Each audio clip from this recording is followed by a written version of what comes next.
আমাদের দেশের যে পরিস্থিতি কোঠা আন্দোলন নিয়ে খুব ভয়াবহ। আমার ফেসবুকে কিছু লোক আছে পুরো কুলাঙ্গারের বাচ্চা, তাকে নিয়ে কথা না বলে পারলাম না। এই পরিস্থিতির মধ্যে দেশের যে অবস্থা সব কিছু মিলায় তাদের পোস্ট দেখলে গায়ের রক্ত টক বগায় ফোটে। কিছু বলতেও পারি না, সইতে পারি না, কারণ পরিচিত তারা।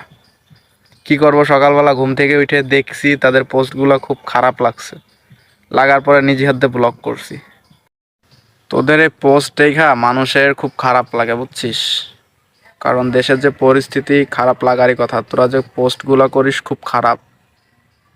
তো তোদেরকে একটা কথা বলতে চাই, আর যারা তোদের মতো এই ধরনের পোস্টগুলো করে,